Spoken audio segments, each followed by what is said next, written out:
संविधाय गुरुवंदनं बालानां सुखबोधाय क्रियते तर्कसंग्रहः श्रीगणेशं नमस्कृत्य पार्वती शंकरं परं मया चन्द्रजसिंहेन क्रियते पदकृत्यकं यस्मादिदमहं मन्ये बालानामुपकारकं तस्माद्हितकरं वाक्यं वक्तव्यं विदुषा सदा। ओम शांति शांति शांति। ये तो बस का लक्षण बोलो।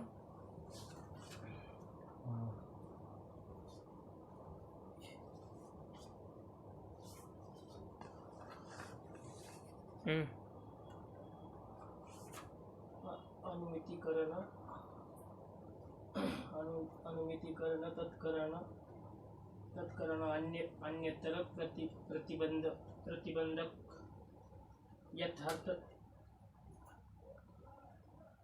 यथार्थ ज्ञान विषय तो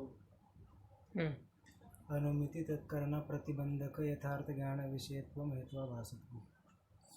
अनुमिति तत्करण अन्यतर प्रतिबंधक यथार्थ ज्ञान विषयत्वम हेत्वाभासत्वम। अभी जो हेत्वाभास के 5 प्रकार किए थे, सभ्य विचार 5 हेत्वाभास बोलो कौन से हैं? पक्षधर्मत्वम, सपक्षत्वम, सपक्षत्वम, अबाधित विषयत्वम, असत्पक्षत्वम, प्रतिपक्षत्व। ये क्या है? 5 हेत्वाभास है। इन 5 घटकों से युक्त होकर के, रूपों से युक्त होकर के अन्वय व्यतिरेकी लिंग अपना साध्य सिद्ध करने के लिए समर्थ होता है। हेत्वाभास नहीं, 5 हेत्वाभास कौन से थे? कौन है 5 हेत्वाभास? सभी विचार,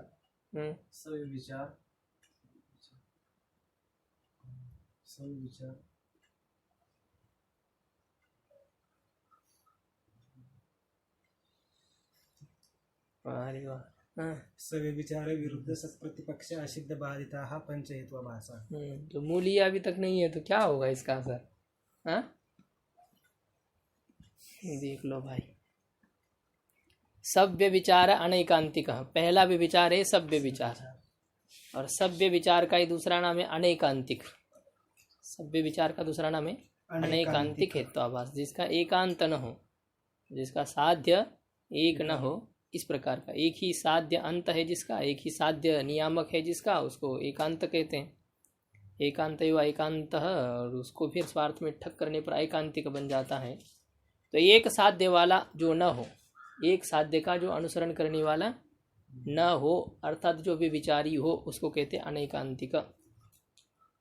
पंखा शुरू कर दीजिए, गर्मी हो रही है ना। तो सभ्य विचार अनैकांतिक। तो जो एकांतिक न हो, एक अंत वाला न हो, एक साध्य का अनुसरण न करने वाला हो, उसको अनैकांतिक कहते हैं। तो ये सभ्य विचार का दूसरा नाम है। और त्रिविध, वह जो अनैकांतिक हेत्वाभास है वह 3 प्रकार का है। अनैकांतिक हेत्वाभास, पहला जो सभ्य विचार हेत्वाभास है उसका नाम है अनैकांतिक, और वह अनैकांतिक नाम सभ्य विचार हेत्वाभास 3 प्रकार का है। त्रिविध, साधारण, असाधारण, अनुपसंहारी भेदात। साधारण अनैकांतिक हेत्वाभास, असाधारण अनैकांतिक हेत्वाभास और अनुपसंहारी अनैकांतिक हेत्वाभास। ऐसे ये पहले सभ्य विचार हेत्वाभास में 3 प्रकार हो गए। अब उसमें जो प्रथम प्रकार है साधारण अनैकांतिक हेत्वाभास, उसका क्या स्वरूप है, क्या लक्षण है उसका, तो उसको बताते हैं। तत्र साध्याभावद वृत्ति ही साधारणो नैकांतिक। उन साधारण, असाधारण और अनुपसंहारी जो 3 प्रकार के हेत्वाभास है, पहले में जो 3 प्रकार है सभ्य विचार में, जो 3 प्रकार है, उन तीनों में जो साधारण अनैकांतिक हेत्वाभास है वह क्या है?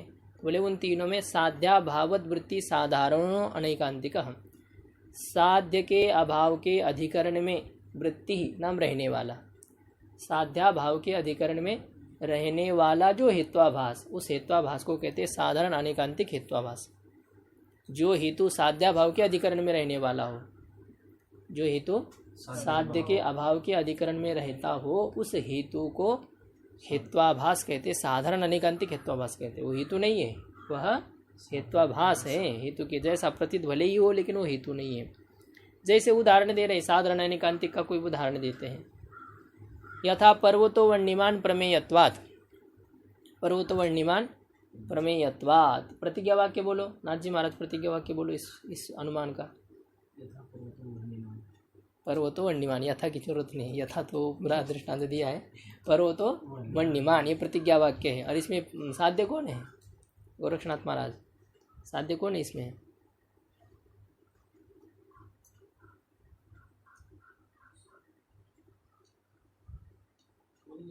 तो इतना सोचने की जरूरत है अभी। पर्वत वन्यमान, इसमें साध्य क्या है?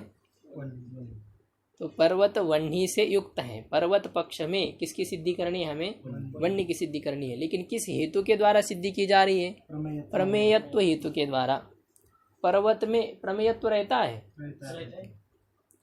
प्रमा ज्ञान का विषय पर्वत है, प्रमा ज्ञान की विषयता पर्वत में है। तो प्रमा ज्ञान की विषयता का मतलब ही होता है प्रमेयत्व, और वह प्रमेयत्व होने के कारण से प्रमेयत्व हेतु दे दिया। अब ये जो प्रमेयत्व हेतु है, यह हेतु व्यभिचारी हेतु है, क्योंकि यत्र यत्र प्रमेयत्वम तत्र तत्र वन्नी है या नहीं है? जहाँ जहाँ प्रमेयत्व है वहाँ वहाँ वन्नी रहती है कि नहीं?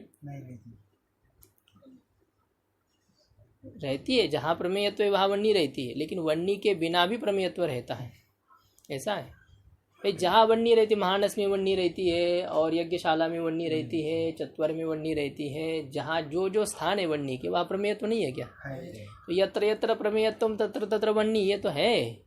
लेकिन जहाँ वन्नी नहीं वहाँ पर भी प्रमेयत्व रहता है। साध्य के बिना भी प्रमेयत्व रहता है, साध्य के बिना भी प्रमेयत्व रहता है। वन्नी यहाँ है, इस पुस्तक में वन्य है क्या? यहाँ प्रमेयत्व है। तो ये प्रमेयत्व हेतु वर्णी जो साध्य है, उस साध्या भाव का अधिकरण जो ये पुस्तक, इस साध्या भाव के अधिकरण में रह रहा है कि नहीं? तो जो हेतु साध्या भाव के अधिकरण में रहने ही वाला हो, उसको कहते साधारण अनेकांतिक हेत्वाभास। ये प्रमेयत्व हेतु ऐसा है। ये प्रमेयत्व हेतु पक्ष में भी रहता है, सपक्ष में भी रहता है, और विपक्ष में भी रहता है। प्रमेयत्व हेतु सर्वत्र रहेगा। पर्वतो वर्णिमान, यह सपक्ष कौन है? बताइए, सपक्ष कौन है? पर्वतो वर्णिमान, यह सपक्ष कौन है? और सपक्ष का लक्षण बताइए, क्या है सपक्ष का लक्षण? निश्चित साध्यवान सपक्ष। तो यहाँ सपक्ष कौन है? पर्वतो वर्णिमान प्रमेयत्वात्, ये अनुमान दिया गया है। इसमें सपक्ष कौन होगा? महानस। साध्य वन्य है, तो यहाँ वन्य रूपी साध्य का जहाँ निश्चय हो वह सपक्ष हो जाएगा। तो प्रकृत अनुमान के लिए सपक्ष कौन है? महानस है। उस महानस में प्रमेयत्व रहता है। अच्छा, इसमें पक्ष कौन है? पर्वत वर्णिमान, या पर पक्ष कौन है? पर्वत, उसमें प्रमेयत्व है। तो प्रमेयत्व पक्ष में भी रहता है, प्रमेयत्व सपक्ष में भी रहता है। यहाँ विपक्ष कौन है? जल रुद्र विपक्ष है। उस जल रुद्र रूपी विपक्ष में प्रमेयत्व रहता है।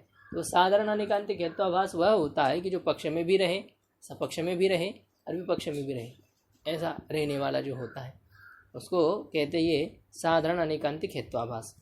ऐसा किया है, हर एक हेतु तीनों में रहने की जरूरी नहीं है। कोई ऐसे है व्यभिचारी हेतु है, लेकिन तीनों स्थल पर नहीं रहता है। पर्वतो धूमवान, पर्वतो वन्हे, हेतु क्या करेंगे? वन्नी को हेतु करेंगे। अब ये वन्नी का हेतु साधारण अनेकांतिक हेत्वाभास है, क्योंकि वन्नी रूपी हेतु धूमा भाव के अधिकरण में भी रहता है। वन्नी रूपी हेतु धूमा भाव के अधिकरण में भी रहता है। धूमा भाव का कोई एक आधा अधिकरण बताइए जहाँ धूमा भाव हो, धूम ना हो, ऐसा कोई अधिकरण है आपके पास में? कोई स्थान है जहाँ धूम ना हो? अयोगोलक है। तो धूमा भाव का अधिकरण जो अयोगोलक, और उस अयोगोलक में वन्नी रहती है कि नहीं?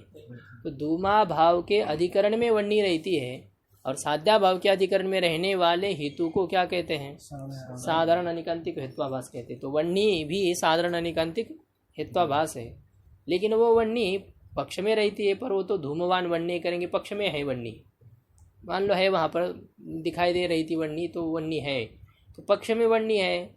सपक्ष में, वैसे तो पक्ष में निश्चित, हाँ निश्चित ही है। वन्नी रूपी हेतु से जब हम साध्य का धूम का निश्चय कर रहे हैं तो वहाँ क्या है? वन्नी दिखाई देती है। तो पक्ष में वन्नी है, और सपक्ष महानस में भी वन्नी है। सपक्ष तो वही बनेगा ना।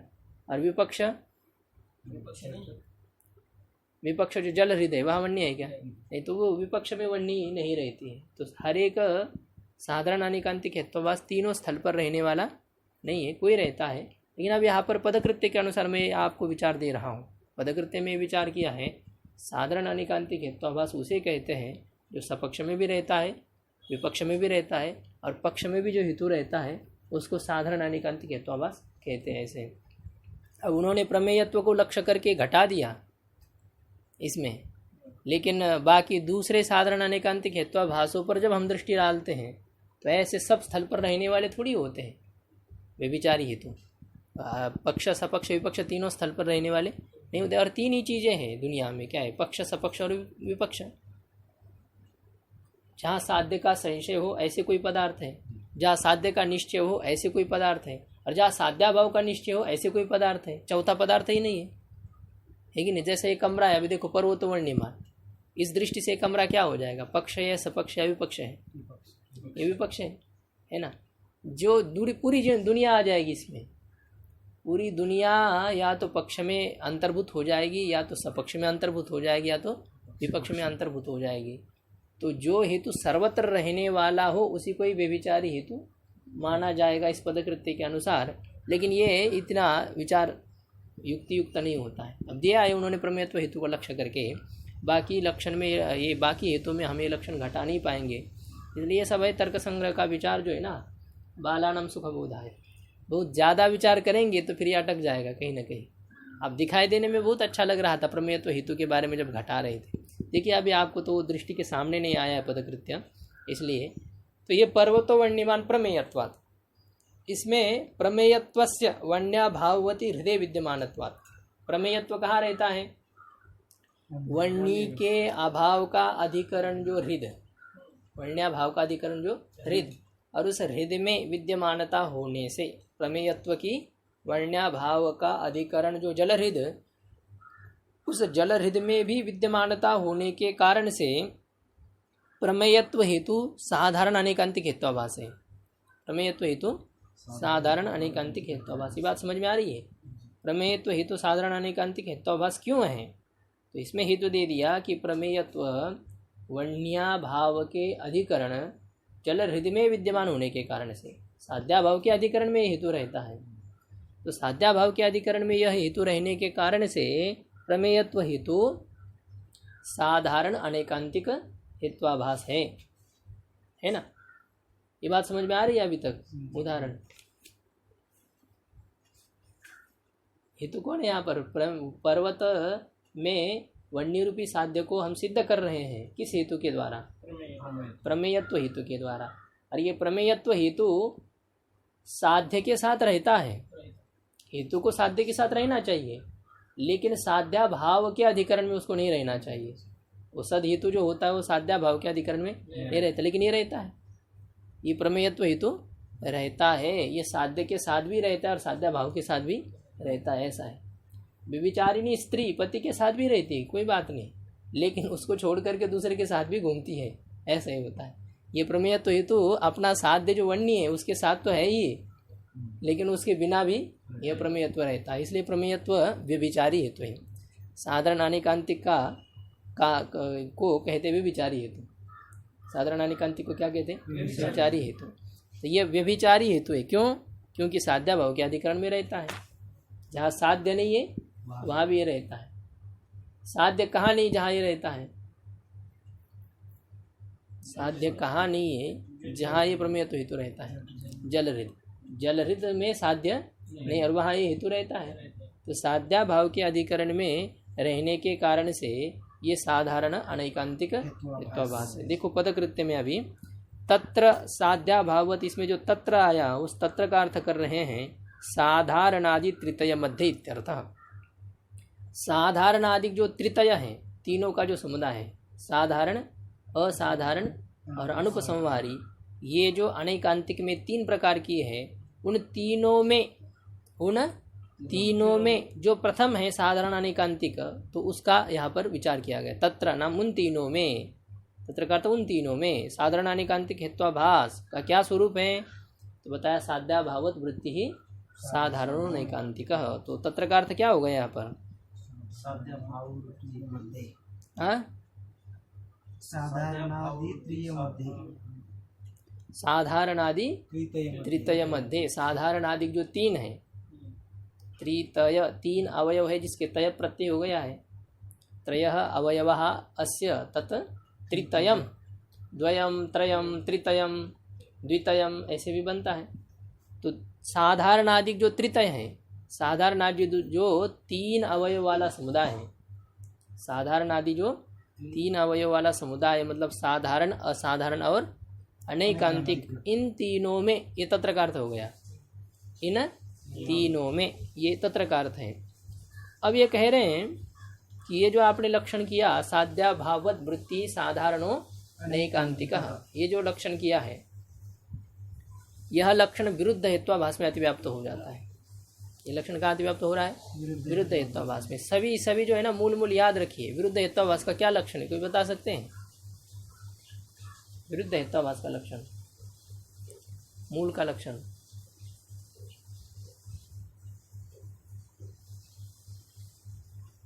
इसमें सब आगे पीछे याद रखिए। अभी कल जो है ना ये पूरा हेत्वाभास का प्रकरण याद करके आइए बढ़िया से पूरा उपस्थित ये रहना चाहिए यदि रोज पढ़ा जाए तो। अब बीच बीच में छुट्टी होती है लेकिन फिर आप भी छुट्टी करते होंगे इसमें तो नहीं करना चाहिए। रोज जो पाठ को छुट्टी भी है तो मूल को हमेशा उपस्थित ही रखना चाहिए। आपको बताया था एक आपकी जैसी संध्या होती है तो उस प्रकार से एक नियम में इसको डाल दो कि तर्क संग्रह का रोज पाठ करना है। 5 मिनट का समय है हनुमान चालीसा को जितना लगता है उतना 5 मिनट में हो जाता है। तो ये होना है पहले उसके लिए ऐसे ही करना पड़ेगा आपको तब उपस्थित रहेगा ये। तो विरुद्ध हेत्वाभास का लक्षण था साध्याभाव व्याप्तो हेतुर विरुद्ध है। साध्याभाव के व्याप्ति वाला जो हेतु है हेतु में व्याप्ति किसकी होनी चाहिए साध्य की व्याप्ति होनी चाहिए। लेकिन जिस हेतु में साध्य की व्याप्ति नहीं है अपितु किसकी व्याप्ति है साध्याभाव की व्याप्ति है ऐसे हेतु को कहते हैं साधारण अनेकांतिक हेत्वाभास। विरुद्ध हेत्वाभास उसको क्या कहते हैं विरुद्ध हेत्वाभास ऐसा कहेंगे। सभी हेत्वाभास और उनके उदाहरण बढ़िया से उपस्थित होना तब मजा आ जाता है। विरुद्ध हेत्वाभास का शब्दो नित्य कृतकत्वात् शब्द नित्य है क्यों कार्य होने के कारण से। देखो यत्र यत्र कार्यत्वम तत्र तत्र नित्यत्वम व्याप्ति है। जो कार्य है वह नित्य है। इसके लिए कोई दृष्टांत है क्या जो कार्य है वो कभी नित्य हो सकता है। तो यत्र यत्र कार्यत्वम तत्र तत्र नित्यत्वम ये व्याप्ति नहीं है। हाँ यत्र यत्र कार्यत्वम तत्र तत्र नित्यत्वाभाव यह है जो कार्य है वह अनित्य है। जो कार्य है वह अनित्य है मतलब कार्यत्व हेतु में नित्यत्व साध्य की व्याप्ति नहीं है। कार्यत्व हेतु में नित्यत्व साध्य की व्याप्ति नहीं है। कार्यत्व हेतु में किसकी व्याप्ति है नित्यत्वाभाव अनित्यत्व की व्याप्ति है। नित्यत्वाभाव अनित्यत्व की व्याप्ति यत्र यत्र कार्यत्वम तत्र तत्र अनित्यत्वम। तो कार्यत्व हेतु कृतकत्व हेतु साध्य के व्याप्ति वाला है या साध्याभाव की व्याप्ति वाला है साध्याभाव की व्याप्ति वाला है। उसमें साध्याभाव की व्याप्ति साध्य की व्याप्ति नहीं उसमें साध्याभाव की व्याप्ति है। ऐसे हेतु को विरुद्ध हेत्वाभास कहते हैं। ऐसे हेतु को विरुद्ध हेत्वाभास कहते हैं। और ये कह रहे हैं कि यह जो आपने साधारण अनेकांतिक का भी लक्षण कर दिया और उसका जो उदाहरण दिया तो वह विरुद्ध हेत्वाभास में अतिव्याप्त हो रहा है क्योंकि ये विरुद्ध हेत्वाभास भी साध्याभाव के अधिकरण में रहता है। विरुद्ध हेत्वाभास भी साध्याभाव के अधिकरण में रहता है। कृतकत्व कहाँ रहता है नित्यत्वाभाव जो अनित्यत्व है जिस घटादि में वहाँ रहता है। कार्यत्व हेतु नित्यत्वाभाव के अधिकरण में रहता है साध्याभाव के अधिकरण में रहता है कार्यत्व हेतु। तो साध्याभाव के अधिकरण में जो रहता है उसको क्या कहते हैं अभी यहाँ पर साधारण अनेकांतिक। और ये साधारण अनेकांतिक का लक्षण कहाँ अतिव्याप्त हो रहा है विरुद्ध हेत्वाभास में अतिव्याप्त हो रहा है क्योंकि कार्यत्व जो विरुद्ध हेतु था हेत्वाभास था उसमें भी ये साधारण अनेकांतिक का लक्षण जा रहा है। वो भी साध्याभाव के अधिकरण में रहता है विरुद्ध हेत्वाभास भी। तो उसमें ये लक्षण अतिव्याप्त हो रहा है। साधारण अनेकांतिक का लक्षण कहाँ जा रहा है विरुद्ध में जा रहा है। तो ये यदि पूर्व पक्षी कहे तो सिद्धांति कहता है कि अथ विरुद्धे अति प्रसक्ति इति मास्म दृप्यः कहता है कि सिद्धांति कह रहा है कि विरुद्ध में अतिव्याप्ति होगी, इस प्रकार से तुम मास मद्रप्य, इस प्रकार से तुम गर्व न करो। तुम्हारा ये लक्षण गलत हो रहा है, तुम्हारा लक्षण विरुद्ध में जा रहा है, तुम ऐसी बकवास करते हो, इस प्रकार से तुम नहीं कहो। ये सिद्धांति बोल रहा है कि तुम अब इसके ऊपर कहोगे कि ये हमारा लक्षण विरुद्ध में अतिव्याप्त हो रहा है, तो इस प्रकार का तुम घमंड न करो। ये कौन कह रहा है? सिद्धांति कहता है कि विरुद्ध में इसकी अतिव्याप्ति हो रही है, इति इस प्रकार से मास मद्रप्य, इस प्रकार से तुम गर्व न करो। क्यों? बोले हमने इस लक्षण में और एक पद डाल दिया है, इस लक्षण में हम एक पद का प्रवेश करेंगे जिससे कि उसमें अतिव्याप्ति नहीं होगी। सपक्ष वृत्तित्वस्य निवेश, हमने इसमें क्या प्रवेश कर दिया है? सपक्ष वृत्तित्वस्य, मतलब सपक्ष वृत्तित्वे सति साध्याभाववद वृत्तित्वम साधारण अनेकांतिकत्वम। सपक्ष वृत्तित्वे सति साध्याभाववद वृत्तित्वम, अर्थ देखो क्या हो जाएगा? सपक्ष वृत्तित्वे सति विपक्ष वृत्तित्वम। साध्या भाव का अधिकरण, जहाँ साध्या भाव रहता है उसको क्या कहते हैं? साध्या भाव जहाँ रहता है उसको क्या कहते हैं? विपक्ष कहते हैं। तो साध्या भाववद वृत्ति का अर्थ क्या है? विपक्ष वृत्ति, जो विपक्ष में रहता है। तो सपक्ष वृत्तित्वे सति विपक्ष वृत्तित्वम साधारण अनेकांतिकत्वम, क्या अर्थ हो जाएगा? सपक्ष में रहते हुए विपक्ष में जो रहने वाला है, ऐसा है। तो ये नहीं, इसमें लक्षण नहीं किया है, लेकिन अर्थता ये आ रहा है यहाँ पर कि सपक्ष वृत्तित्व, इस पद का हमने यहाँ पर प्रवेश कर दिया है। तो इस सपक्ष वृत्तित्व का भी इस लक्षण में प्रवेश करने के कारण से विरुद्ध हेत्वाभास में अतिव्याप्ति नहीं होगी, क्योंकि यह हमारा साधारण अनेकांतिक हेत्वाभास जैसे विपक्ष में रहता है वैसा वह सपक्ष में भी रहता है, और विरुद्ध हेत्वाभास सपक्ष में नहीं रहता है। देखो विरुद्ध हेत्वाभास का क्या उदाहरण दिया था आपको? शब्दो नित्य कृतकत्वात्, कार्यत्व हेतु दिया था, कृतकत्वम कार्यत्वम। ये कार्यत्व हेतु विपक्ष में रहता है? रहता है, विपक्ष है वहां पर अनित्यत्वम, नित्यत्व का अभाव जहां हो। देखो अब देखो, इसको थोड़ा कभी कभी इसको भी निकालना पड़ेगा, फिर ये सामने आ जाएगा, लेकिन अभी देखने कहाँ का पड़ी हुई मिलेगी।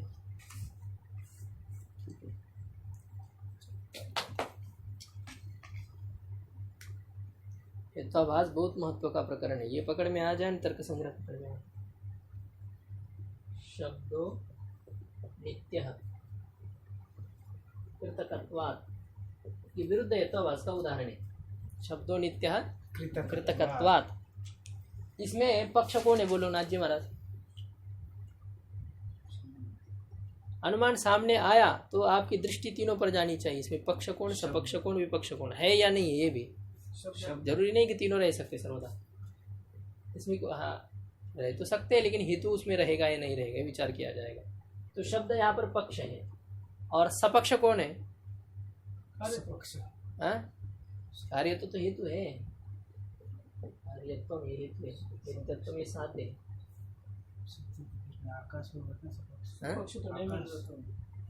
नहीं मिलेगा। साध्य कौन है? नित्यत्वम। साध्य कौन है? नित्यत्वम। नित्यत्व कहाँ रहता है? निश्चित रूप से। मुश्किल हो गया। नित्य पदार्थ नैयायिकों के कितने हैं?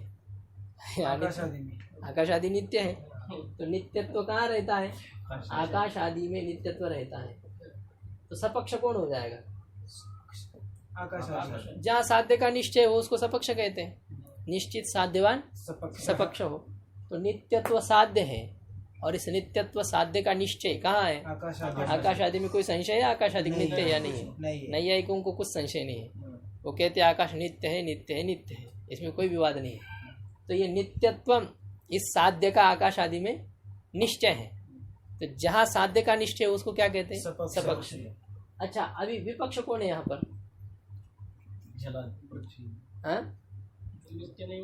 ठीक है, जलादि घटादि जो पदार्थ है वे यहाँ पर विपक्ष है, क्योंकि नित्यत्व का अभाव का जहाँ निश्चय हो, साध्याभाव का जहाँ पर निश्चय हो उसको कहते विपक्ष। साध्य कौन है? नित्यत्वम। साध्य कौन है? नित्यत्व के अभाव का अधिकरण कौन है? घटादि। निश्चित रूप से नित्यत्वाभाव कहाँ रहता है? घटादि में। संशय है कोई नहीं इसमें है। नित्यत्व है या नहीं है? नहीं है, बिल्कुल निश्चय है कि यहाँ पर नित्यत्व का अभाव रहता है। यहाँ क्या है? नित्यत्व का अभाव रहता है, ये निश्चित है। इसलिए घटादि क्या हो जाएंगे? विपक्ष हो जाएंगे। घटादि विपक्ष है ना। तो पक्ष सपक्ष विपक्ष ये तो है हमारे पास कृतकत्व। ये कृतकत्व ये तो पक्ष में रहता है, सपक्ष में रहता है, विपक्ष में रहता है। विपक्ष में रहता है। हैं? विपक्ष में सपक्ष में तो नहीं रहते। सपक्ष में आकाश आदि में नहीं रहता है, और विपक्ष में रहता है। विपक्ष में रहता है। तो साध्या भाव के अधिकरण में तो रहता है ना। और पक्ष में कृतकत्व हेतु शब्द हाँ रहता है। पक्ष का नहीं। शब्द सत्य। एक मिनट। हाँ ठीक है। सपक्ष में ये विरुद्ध में अतिव्याप्ति का वारण करने के लिए लक्षण में हमने सपक्ष वृत्तित्व सती ऐसा पद दिया है ना। तो ये जो कृतकत्व हेतु है, ये कृतकत्व हेतु पक्ष में तो रहता है, और यह ये विपक्ष में भी रहता है। कृतकत्व जो हेतु है यह विपक्ष में रहता है, पक्ष में रहता है, सपक्ष में नहीं रहता है, सपक्ष में नहीं रहता है। और हम साधारण अनेकांतिक हेत्वाभास के लक्षण में कौन सा पद दे देंगे? सपक्ष वृत्तित्व। हाँ, सपक्ष वृत्तित्व सति साध्याभावद वृत्तित्व। तो सपक्ष में रहते हुए जो साध्याभाव के अधिकरण में रहता हो, सपक्ष में रहते हुए जो साध्याभाव के अधिकरण में रहता हो, ये साध्याभाव के अधिकरण में रहता है क्या? कृतकत्व हेतु साध्याभाव के अधिकरण में रहता है, लेकिन सपक्ष में रहते हुए साध्याभाव के अधिकरण में रहता है क्या? नहीं, सपक्ष वृत्तित्व इसमें नहीं है। इस कृतकत्व हेतु में सपक्ष वृत्तित्व नहीं है। कृतकत्व हेतु में विपक्ष वृत्तित्व है, विपक्ष वृत्तित्व तो है, साध्याभावत वृत्तित्व है, लेकिन साध्यवत वृत्तित्व इसमें नहीं, सपक्ष वृत्तित्व इसमें नहीं है। और हम साधारण अनेकांतिक हेत्वाभास के लक्षण में ये सपक्ष वृत्तित्व ये इस पद का प्रवेश कर देंगे। हमने प्रवेश किया है, तो सपक्ष वृत्तित्व से अपिनिवेशात सपक्ष वृत्तित्व का भी इसमें इस लक्षण में हमने प्रवेश किया है। इसलिए विरुद्ध हेत्वाभास में अतिव्याप्ति होगी, इस प्रकार का घमंड तुम नहीं करो, इस प्रकार से सिद्धांती कह रहा है। ये बात समझ में आ रही है अभी? अब देखो, फिर भी कहते हैं ये करने पर भी ये लक्षण स्वरूपासिद्ध हेत्वाभास हो जाएगा। स्वरूपासिद्धि में इसका अतिव्याप्ति हो जाएगा। पक्षे हेत्वाभाव स्वरूपासिद्धि, पक्षे हेत्वाभाव स्वरूपासिद्धि। जो हेतु पक्ष में न रहता हो उसको क्या कहते हैं? स्वरूपासिद्धि हेत्वाभास ऐसा कहते हैं। शब्दो गुण चाक्षुषत्वात्, शब्दो गुण चाक्षुषत्वात्। चाक्षुषत्व कहाँ रहता है? चाक्षुषत्व का अर्थ ही पता नहीं तो चक्षु में रहेगा वो।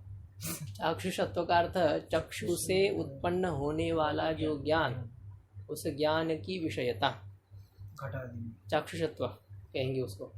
तो चक्षु से जन्य ज्ञान का विषय को चाक्षुष कहते हैं। चक्षु से उत्पन्न होने वाले ज्ञान के विषय को चाक्षुष कहेंगे। तो चाक्षुषत्व कहाँ रहेगा? घटादि में चाक्षुषत्व रहेगा। शब्द में चाक्षुषत्व है क्या? नहीं है। शब्दजन्य ज्ञान की विषयता शब्द में है? चक्षुजन्य ज्ञान की विषयता शब्द में नहीं है। आँख से दिखाई देता है शब्द? नहीं। तो चाक्षुषत्व शब्द में है? नहीं है। पक्ष कौन है यहाँ पर? शब्द रूपी पक्ष में हेतु का अभाव है। शब्द रूपी पक्ष में हेतु का अभाव है। पक्ष में यदि हेतु न रहे तो उस हेतु को स्वरूपासिद्ध हेत्वाभास कहते हैं। क्या कहते हैं उसको? स्वरूपासिद्ध हेत्वाभास। असिद्ध के अंतर्गत ये 3 प्रकार है। हाँ, स्वरूपासिद्ध भाग ये है, इसमें व्याप्यत्वासिद्ध, आश्रयासिद्ध, ऐसे 3 प्रकार है। स्वरूपासिद्ध, आश्रयासिद्ध और व्याप्यत्वासिद्ध। तो ये जब हेतु पक्ष में न रहता हो तो उस हेतु को स्वरूपासिद्ध हेत्वाभास कहते हैं। जो हेतु पक्ष में न रहने वाला हो उस हेतु को क्या कहते हैं? स्वरूपासिद्ध हेत्वाभास कहते हैं। तो कहते हैं यह लक्षण जो है वहाँ अतिव्याप्त हो जाएगा, स्वरूपासिद्ध में अतिव्याप्त हो जाएगा। ये लक्षण कहाँ अतिव्याप्त हो जाएगा? स्वरूपासिद्ध में। क्योंकि ये जो स्वरूपासिद्ध हेत्वाभास है ये सपक्ष में रहता है क्या? नहीं रहता। सपक्ष में ऐसे फट से नहीं बोलना है। ऐसा पक्ष को नहीं बताइए। सपक्ष जब सपक्ष ही पता नहीं तो सपक्ष वृत्ति तुम रहता है नहीं रहता है कैसे निर्णय कर दी। इस अनुमान में सपक्ष कौन है? शब्दो गुण चाक्षुषत्वात् गुण हाँ गुण ये सपक्ष है। असाध्य कौन है? गुण पक्ष पक्ष साध्य और हेतु। गुणत्वम ये साध्य है, गुणत्वम साध्य साध्य है। तो गुणत्वम इस साध्य का निश्चय कहीं पर है? निश्चित साध्यवान को सपक्ष कहते हैं, जहाँ साध्य का निश्चय हो। तो गुणत्व साध्य निश्चित रूप से कहाँ रहता है? घट में घट गुण है क्या? घट गुण नहीं, गुणत्वम। गुणत्व घट में गुण रहता है, गुणत्व नहीं रहता है। घट में गुण रहता है, गुणत्व तो गुणत्व कहाँ रहता है? गुण में रहता गुण कोई है निश्चित? आपको पता है गुण कोई? नहीं, गुण कोई पता नहीं, आप सीखे ही नहीं कोई गुण। तो गुण तो पता ही है। नहीं। रूप रूप रस गंध स्पर्श संख्या परिमाण, अरे 24 है, सबसे ज्यादा संख्या तो उनकी ही है। तो गुणत्वम, गुणत्व कहाँ रहता है निश्चित रूप से? रूपादि में रूपादि, ये रूपादि सपक्ष है। यहाँ पर रूपादि क्या है? सपक्ष है, जहाँ पर साध्य का निश्चय हो। यह भी याद करना, देखना अनुमान सामने आया तो दृष्टि कहाँ डालनी? पक्ष या पक्ष कोण है या सपक्ष कोण या विपक्ष कोण है, और ये हेतु तीनों में से कहाँ कहाँ रहता है, ये विचार करना है। तो सपक्ष कौन है यहाँ पर? रूपादि रूपादि सपक्ष है। और रूपादि जो सपक्ष तो उनमें चाक्षुषत्व रहता है, रहता है। रूप में रहता है, सभी में भले ही नहीं रहे, लेकिन सपक्ष जो रूप है उनमें तो रहता है। और भी कुछ कुछ है जो चक्षु के द्वारा देखे जाते हैं, उनमें से रस गंध स्पर्श ये नहीं देखे जाए, लेकिन संख्या देखी जाती है, परिमाण देखा जाता है, पृथकत्व संयोग विभाग ये सब चक्षु के विषय होते हैं। तो चाक्षुषत्व सपक्ष में रहता है, चाक्षुषत्व सपक्ष में रहता है। अच्छा, यहाँ विपक्ष कौन है बताइए? स्पर्श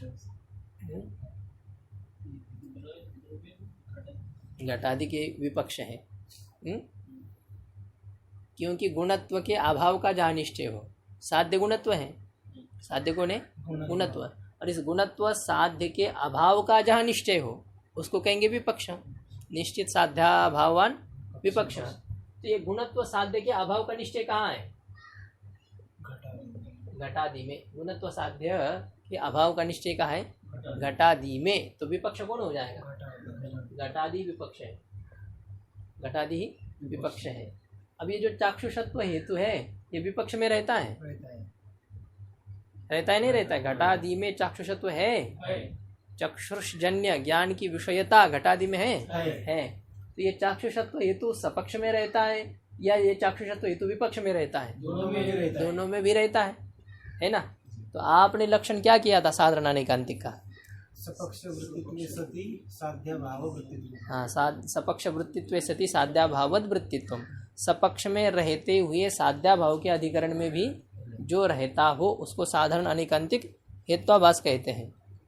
ये साधारण अनेकांतिक का लक्षण किया था ना, ये लक्षण कहाँ अतिव्याप्त हो रहा है? स्वरूपा सिद्ध हेत्वाभास, चाक्षुषत्व हेतु में लक्षण अतिव्याप्त हो रहा है।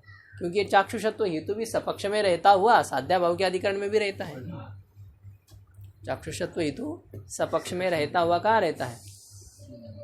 साध्याभाव के अधिकरण विपक्ष में भी रहता है। अब तो ये आपका लक्षण था सपक्ष वृत्तित्व सति साध्याभावत वृत्तित्वम, ये लक्षण कहाँ अतिव्याप्त हो गया? स्वरूपा सिद्ध हेत्वाभास में लक्षण की अतिव्याप्ति हो गई कि नहीं? ये बात समझ में आ रही है? तो उसमें अतिव्याप्ति हो रही है। तो फिर सिद्धांत कहता है अरे इस प्रकार का भी तुम घमंड मत करो, क्योंकि उसकी भी व्यवस्था हमारे पास में है, हम इतने कच्चे नहीं हैं, सब व्यवस्था कर रखे हैं। अथ एवं अपि स्वरूपा सिद्धे दूषणम जागर्ति इति, इस प्रकार करने पर भी पूर्व पक्षी कहता है स्वरूपा सिद्धि जो दूषण है उस स्वरूपा सिद्धि रूपी दूषण की यहाँ पर जागृति हो जाती है। स्वरूपा सिद्धे है क्या उसमें पाठ है कि कोई हो गए? स्वरूपा सिद्धे दूषणम जागृति, स्वरूपा सिद्धेर दूषणम, स्वरूपा सिद्धि का दोष प्राप्त हो जाता है, स्वरूपा सिद्धि दोष प्राप्त हो जाता है, ऐसा है। स्वरूपा सिद्ध में, हाँ ठीक, स्वरूपा सिद्धे सप्तम्यंत कर दीजिए। स्वरूपा सिद्ध में दोष प्राप्त हो जाता है। स्वरूपा सिद्ध में दूषणम जागृति, स्वरूपा सिद्धि में अतिव्याप्ति दोष जो है वो जग जाता है। ये दोष कहाँ हो जाता है? स्वरूपा सिद्ध में। स्वरूपा सिद्ध जो हेत्वाभास है, उस स्वरूपा सिद्ध हेत्वाभास में अतिव्याप्ति दोष जागृत हो जाता है। ये आपका लक्षण कहाँ जाएगा? स्वरूपा सिद्ध हेत्वाभास में जाएगा। तो ये लक्षण जब आपका स्वरूपा सिद्ध हेत्वाभास में जाएगा तो फिर स्वरूपा सिद्ध हेत्वाभास में लक्षण जाने पर दोष आ जाएगा कि नहीं? अतिव्याप्ति दोष। तो स्वरूपा सिद्ध में अतिव्याप्ति दोष की प्रसक्ति होती है। यद्यपि स्वरूपा सिद्ध में दोष नहीं हो रहा है, दोष तो लक्षण में ही है, लेकिन ये लक्षण वहाँ जा रहा है। स्वरूपा सिद्धि में इस लक्षण की अतिव्याप्ति हो रही है, ऐसा ये अर्थ है यहाँ। अतिव्याप्ति दोष वहाँ जग जाता है, मतलब ये लक्षण वहाँ जाता है और वहाँ जाने से लक्षण दोषग्रस्त हो जाता है, ये अर्थ है। ये साधारण अनिकांतिक हेत्वाभास का लक्षण स्वरूपा सिद्ध में पहुँच जाता है और स्वरूपा सिद्ध में जाने के कारण से इसमें दूषणम जागृति अतिव्याप्ति दोष जागृत हो जाता है। इस लक्षण में कौन सा दोष जग जाता है? अतिव्याप्ति दोष आ जाता है। बात समझ में आ रही? लक्षण स्वरूपा सिद्ध में जाने के कारण से इस हेतु में अतिव्याप्ति दोष प्रसक्त होता है, जागृत होता है। इस प्रकार से पूर्व पक्षी के द्वारा कहने पर सिद्धांत कहते हैं इति मा वह गर्भम, इस प्रकार से तुम घमंड मत करो कि हमने पकड़ लिया कहीं ना कहीं, इस प्रकार से तुम गर्व मत करो। क्यों? क्योंकि उसकी भी व्यवस्था हमने की है पक्ष वृत्तित्वस्यापि तथात्वात्, हमने उसमें पक्ष वृत्तित्व का भी निवेश किया है, प्रवेश किया है। तो पक्ष वृत्तित्व का भी हमने उसमें प्रवेश किया है, इस कारण से स्वरूपा सिद्धि यह दोष यहाँ पर प्रसक्त होता है। इस प्रकार का घमंड तुम मत करो, इस प्रकार से सिद्धांति कह रहा है ना। अब हमने लक्षण में कौन सा पद दे दिया अभी? और एक पक्ष वृत्तित्व। तो पक्ष वृत्तित्वे सति सपक्ष वृत्तित्वे सति साध्या भाववत वृत्तित्वम अर्थात विपक्ष वृत्तित्व। तो पक्ष वृत्तित्वे सति सपक्ष वृत्तित्वे सति विपक्ष वृत्तित्वम साधारण अनेकांतिकत्व, ये साधारण अनेकांतिक का लक्षण किया गया है। तो अब इस प्रकार का लक्षण करने पर स्वरूपा सिद्ध हेत्वाभास में लक्षण की अतिव्याप्ति नहीं होगी, क्योंकि ये चाक्षुषत्व जो स्वरूपा सिद्ध हेत्वाभास है ये सपक्ष में रहता है, विपक्ष में पक्ष में नहीं रहता। और हमें क्या चाहिए? पक्ष वृत्तित्व चाहिए, पक्ष में भी तो रहना चाहिए। ठीक है, इन दोनों स्थल पर रहता है, लेकिन इस स्थल पर न रहने के कारण से हमारा साधारण अनेकांतिक का लक्षण स्वरूपा सिद्ध हेत्वाभास में अतिव्याप्त नहीं होता है, ये कह रहे हैं। तो पक्ष वृत्तित्व का भी हमने उसमें प्रवेश किया है, ऐसा है। तो ये आपको बताया ना, प्रमेयत्व हेतु जो है ये सर्वत्र रह रहा है, इसलिए यहाँ तो इन्होंने घटा दिया, लेकिन प्रमेयत्व हेतु को थोड़ा सा बदल करके दूसरा हेतु डाल देंगे तो आपत्ति आ जाएगी। उसमें दूसरा हेतु डाल देंगे तो दूसरा हेतु थोड़ी सब जगह रहने वाला है, तो ऐसा है। तो इन्होंने इसको लेकर के विचार कर दिया और अपना पिंड छुड़ा लिया पूर्व पक्षी से।